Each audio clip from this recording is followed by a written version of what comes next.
En Sin Distancias tratamos ahora de filología. En la mesa de trabajo están conmigo Elena Guzmán. ¿Qué tal? Bienvenida, Elena. Un saludo. Hola, buenos días. ¿Cómo estás? Bien. Elena Guzmán es profesora en el área de Filología Clásica del Departamento de Filología Clásica, claro está, de la Facultad de Filología de la UNED. También está con nosotros Pilar Rodríguez Arancón. ¿Qué tal, Pilar? Un saludo. ¿Qué tal, Miguel? La alegría de verte por aquí, en Muchas este gracias. espacio. Es profesora del Departamento de Filologías Extranjeras y sus Lingüísticas en la Facultad de Filología de la UNED. Y tenemos también a Tomás Costal, investigador FPI en el Departamento de Filologías Extranjeras y sus Lingüísticas en la Facultad de Filología de la UNED, y que pensó este programa porque tiene su razón de ser. No he dicho el título, es la conmemoración del Bicentenario. Bueno, un saludo, Tomás. ¿Qué tal, Miguel? Es la conmemoración del Bicentenario de Frankenstein, de Mary Shelley.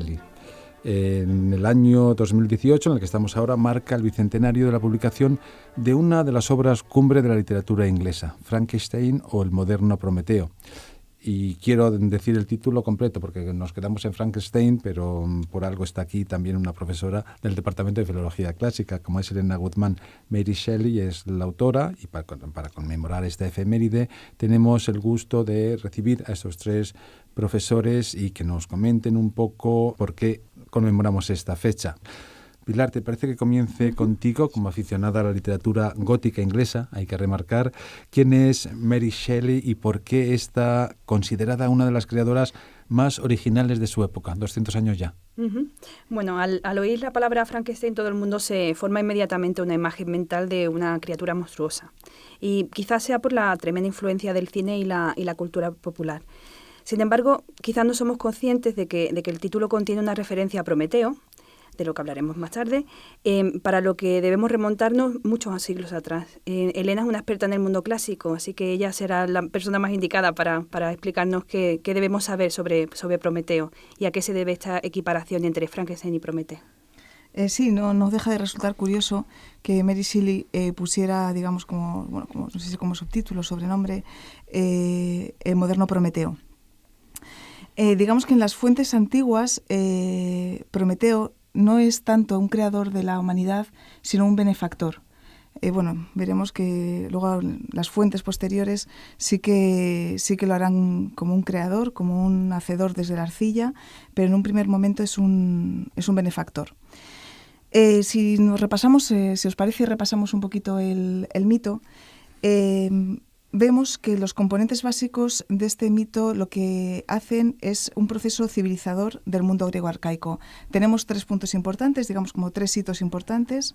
Por un lado es la creación del sacrificio, los voy a citar y luego ya los explicaremos un poco. Luego está el robo del fuego para dárselo a los hombres y por último la llegada de Pandora, digamos la primera mujer en el imaginario griego.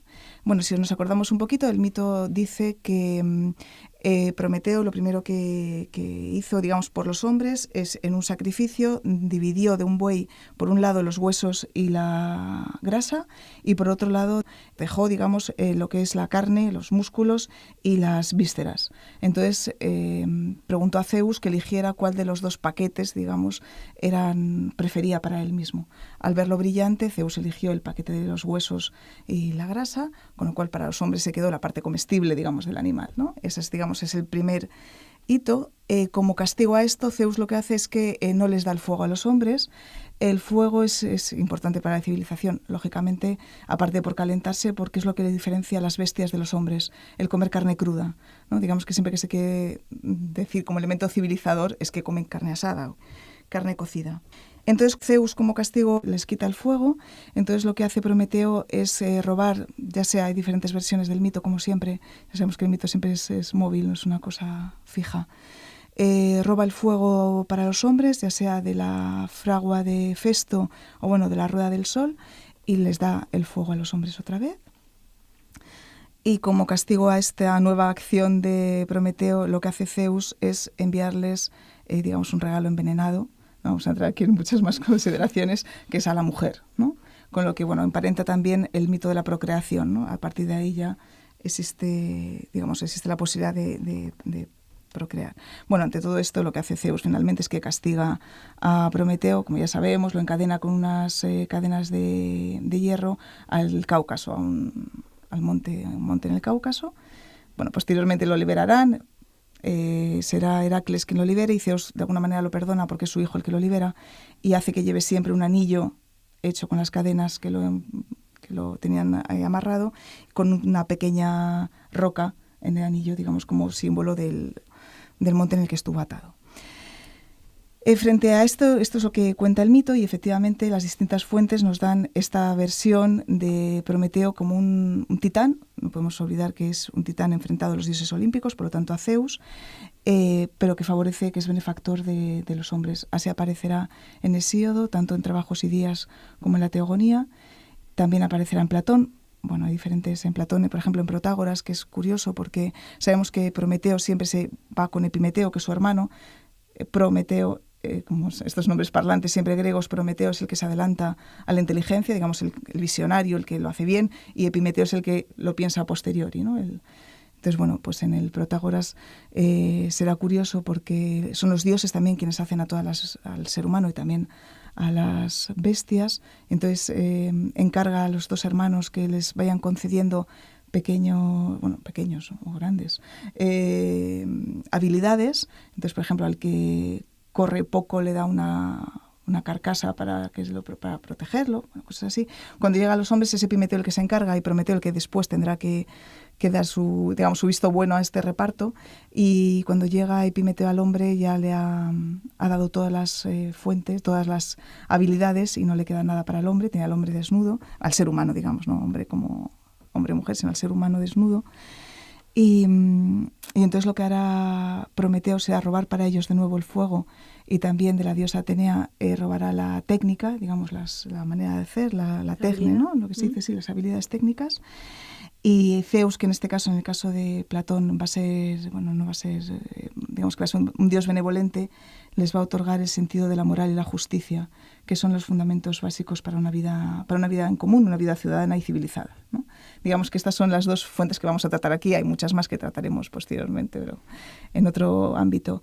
Las dos fuentes que tratan a este Prometeo como un benefactor. Es verdad que hay otras fuentes que lo tratan como creador. Esopo ya en el siglo VI ahí tiene algunas fábulas que lo tratan como creador del hombre, quizá recogiendo una versión anterior del folclore, del folktale más absoluto, pero bueno.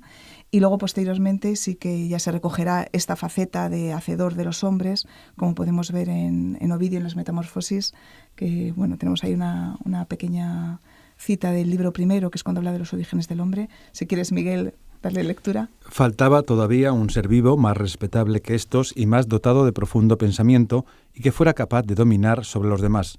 Nació el hombre, bien porque lo creó con semilla divina aquel artífice de la naturaleza, origen de un mundo mejor, bien porque la tierra recién creada y separada poco ha del alto éter retenía semillas de su pariente cielo.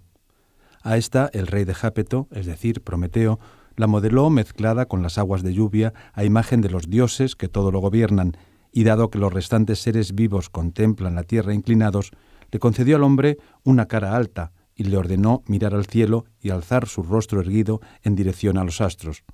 De este modo, la tierra, que hacía poco había sido tosca y sin forma, transformada se vistió de desconocidas figuras de hombres. Qué cita más bonita.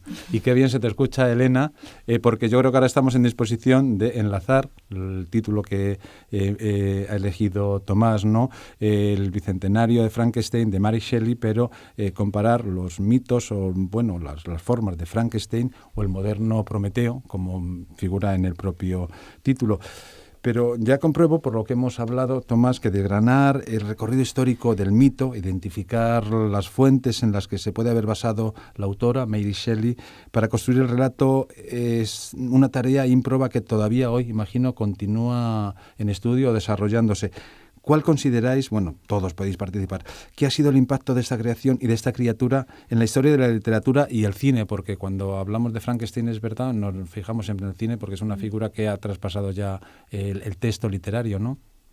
¿Quién toma el relevo? ¿Tomás? Sí, yo creo que sobre todo en el cine ha tenido un impacto transformador, porque la criatura y todas sus adaptaciones, como ocurre en el caso de otros monstruos y otras creaciones de la literatura gótica, no tienen ya nada que ver con la fuente original. Si es que tomamos la novela de Mary Shelley como fuente original, Elena acaba de explicar que, bueno, Mary Shelley a su vez bebe de muchas fuentes y no sabemos exactamente cuáles, por eso son difíciles de identificar.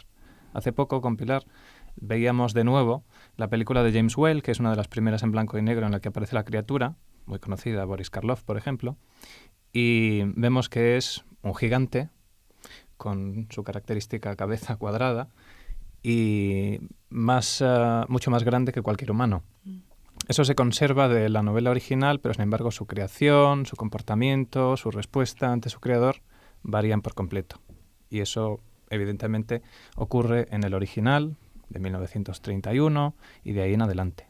Sigue siendo Frankenstein la criatura monstruosa que en las adaptaciones más recientes incluso se enfrenta, pues como en las películas de Abbott y Costello, al que aparezca por ahí.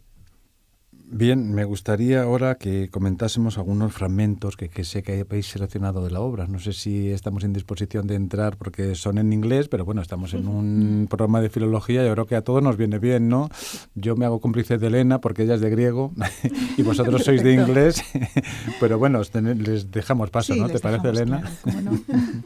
¿Os parece? Yo creo que sirve para ilustrar, ¿no? Además sirve, yo creo, para educar el oído de vuestros estudiantes y de cualquier oyente, yo creo, en general, que quiera acercarse al tema, ¿no? Hemos seleccionado 3 fragmentos. Pilar leerá la parte en español.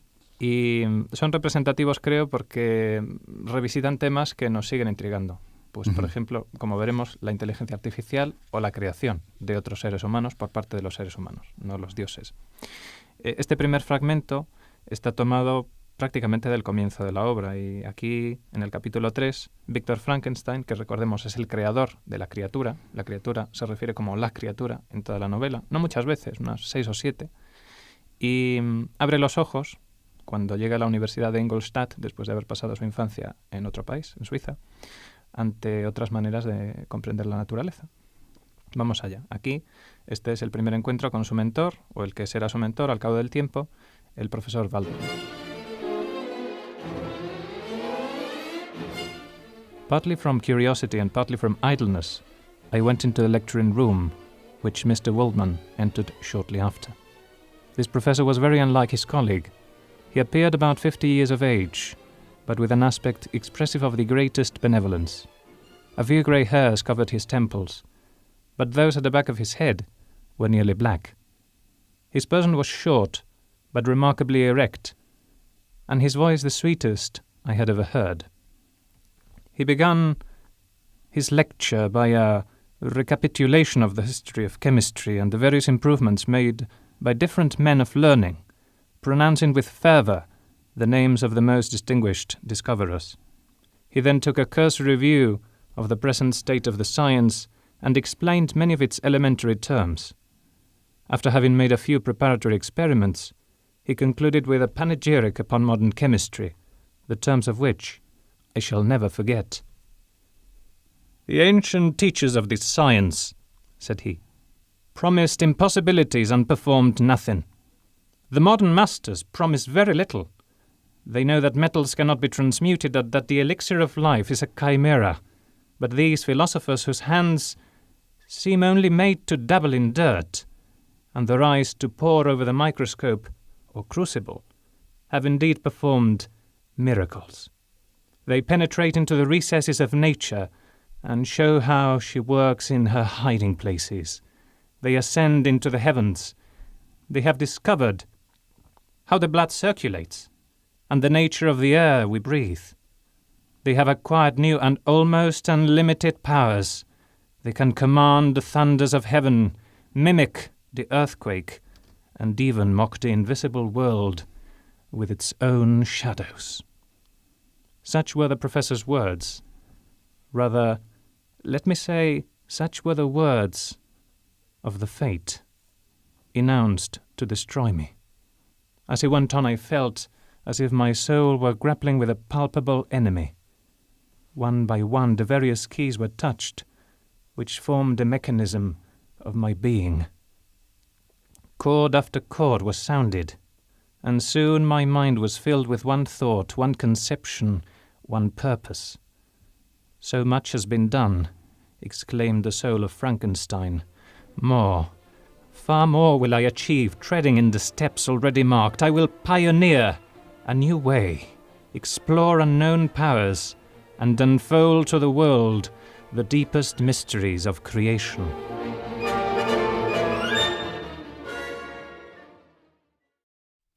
Nos pone en situación, Pilar? Desde luego que sí. Vas a leer tú la traducción, Pilar, que es un texto traducido por Francisco Torres Oliver para Valdemar Gótica. ¿No es así, Pilar? En parte por curiosidad y en parte por aburrimiento, entré en clase poco antes que Mr. Bollman. Este profesor era muy distinto de su colega. Aparentaba unos 50 años de edad, pero su semblante reflejaba una gran benevolencia. Unos pocos cabellos grises cubrían sus sienes, pero los de atrás de la cabeza eran casi negros. Era de baja estatura, aunque iba notablemente derecho, y tenía la más dulce voz que había oído yo. Empezó su conferencia con una recapitulación de la historia de la química y los progresos realizados por los diferentes hombres de ciencia, pronunciando con fervor los nombres de los más distinguidos descubridores. Luego efectuó un rápido repaso al estado actual de la ciencia y explicó muchos de sus términos elementales. Tras hacer algunos experimentos preparatorios, concluyó con un panegírico de la moderna química con palabras que nunca olvidaré. Los antiguos profesores de esta ciencia, dijo, prometieron imposibles y no lograron nada. Los modernos maestros prometen muy poco. Saben que no pueden transmutarse los metales, que el elixir de la vida es una quimera. Pero estos filósofos, cuyas manos parecen estar hechas para chapotear en el barro y sus ojos para escrutar el microscopio y el crisol, han realizado efectivos milagros. Penetran en las reconditeces de la naturaleza y muestran cómo actúa ésta en lo más oculto. Ascienden a los cielos. Han descubierto la circulación de la sangre y la naturaleza del aire que respiramos. Han alcanzado nuevos y casi ilimitados poderes. Son capaces de mandar sobre las tormentas del cielo, imitar el terremoto y hasta remedar el mundo invisible con sus propios fantasmas. Estas fueron las palabras del profesor, o permítame decir que del destino, que anunciaban mi destrucción. Mientras él seguía hablando, yo sentía como si mi alma luchase cuerpo a cuerpo con un enemigo palpable. Una tras otra fue tocando las diversas claves que componían el mecanismo de mi ser. Fue haciendo vibrar una cuerda más otra y no tardó en dominarme el espíritu de una sola idea, una sola concepción, un solo objetivo. Por mucho que se haya hecho, exclamaba el alma de Frankenstein, mucho, muchísimo más lograré yo, avanzando por los senderos ya marcados. Inauguraré una nueva ruta, exploraré poderes desconocidos y revelaré al mundo los más profundos misterios de la creación.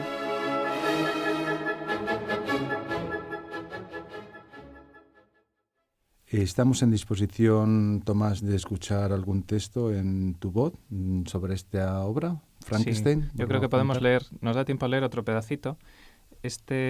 Avanzamos un poco ya en la novela y en la vida de Víctor Frankenstein, que lleva 2 años estudiando en la universidad, con gran éxito, pero se decide a crear a esta criatura. Tras varios años de investigación, entonces, logra su propósito e insufla vida a un cuerpo inerte. Ese es el tema central de la novela. Vamos al comienzo del capítulo 5.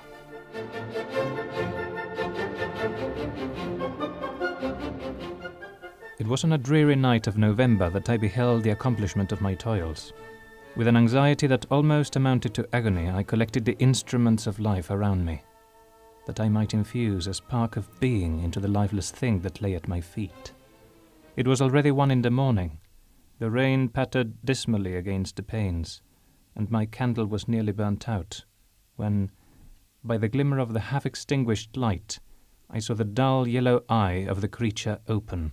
It breathed hard, and a convulsive motion agitated its limbs. How can I describe my emotions at this catastrophe, or how delineate the wretch whom with such infinite pains and care I had endeavoured to form? His limbs were in proportion, and I had selected his features as beautiful. Beautiful! Great God, his yellow skin scarcely covered a work of muscles and arteries beneath. His hair was of lustrous black and flowing, his teeth of a pearly whiteness. But these luxuriances only formed a more horrid contrast with his watery eyes, that seemed almost of the same colour as the dun-white sockets in which they were set, his shrivelled complexion and straight black lips. The different accidents of life are not so changeable as the feelings of human nature. I had worked hard for nearly 2 years for the sole purpose of infusing life into an inanimate body. For this I had deprived myself of rest and health. I had desired it with an ardour that far exceeded moderation.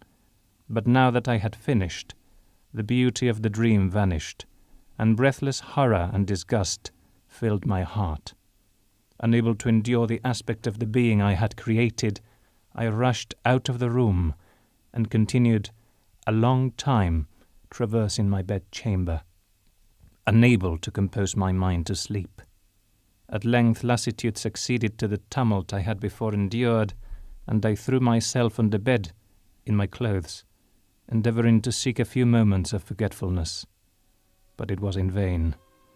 I slept, indeed, but I was disturbed by the wildest dreams.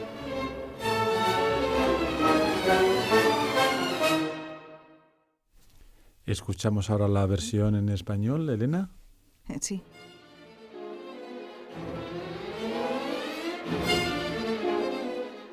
Una lúgubre noche de noviembre vi coronados mis esfuerzos.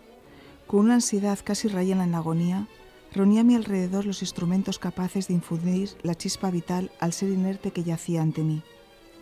Era ya la 1 de la madrugada.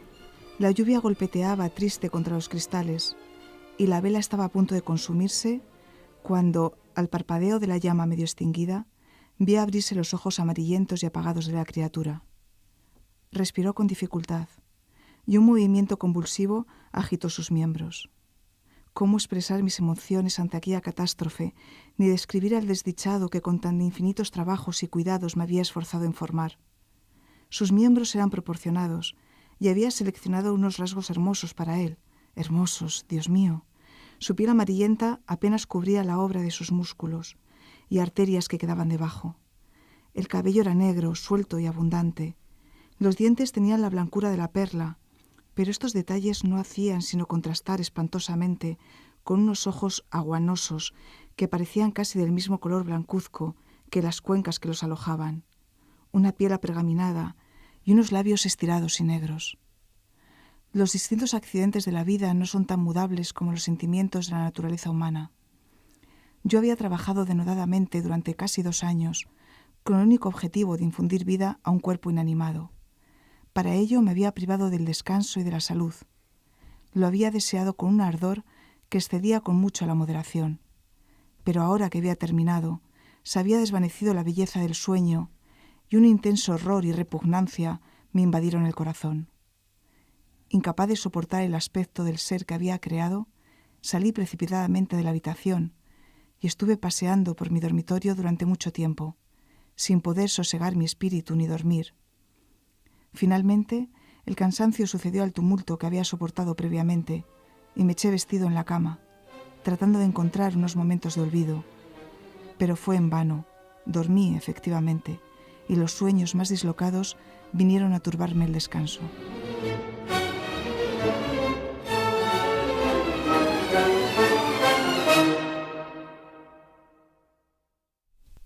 ¿Qué comentario podemos desprender de estos 2 textos que ha seleccionado Tomás? ¿Qué os parece? En la primera parte vemos cómo cambia la actitud de Víctor Frankenstein, que había estado leyendo a Paracelso, por ejemplo, en su casa suiza, y al llegar a la universidad ve un panorama completamente diverso.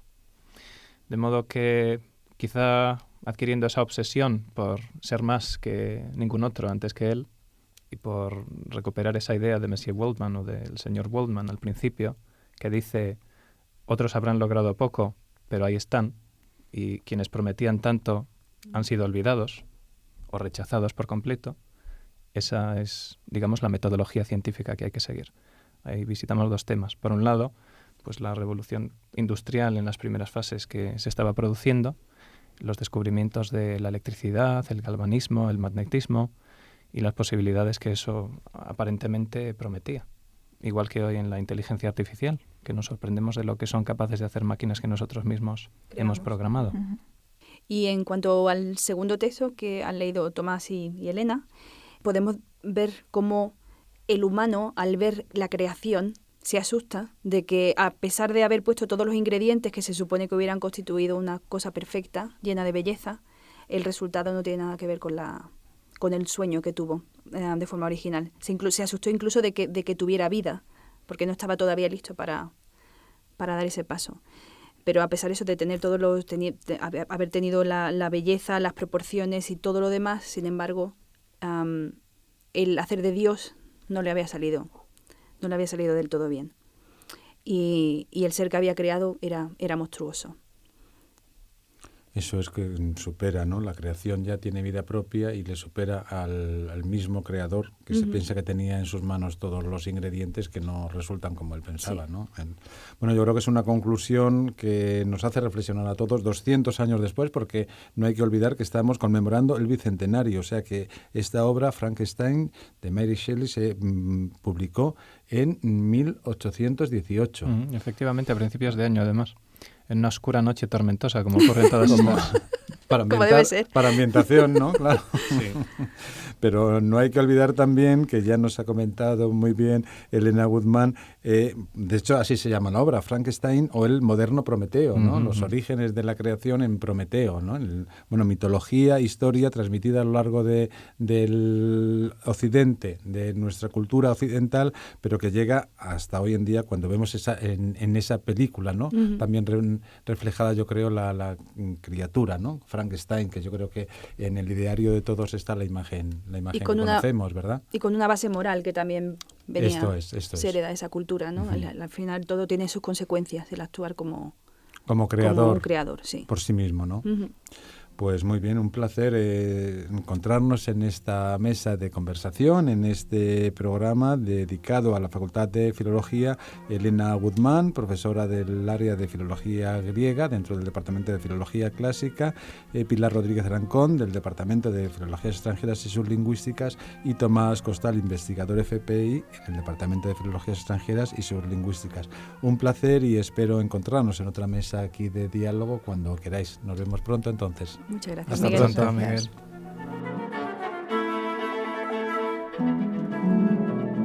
Termina aquí el programa Sin Distancias. Gracias por la atención que nos prestáis. La UNED vuelve mañana a acompañaros a través de las ondas en Radio 3 y en cualquier momento puedes escucharnos en canal.uned.es y en YouTube UNED. Hasta mañana.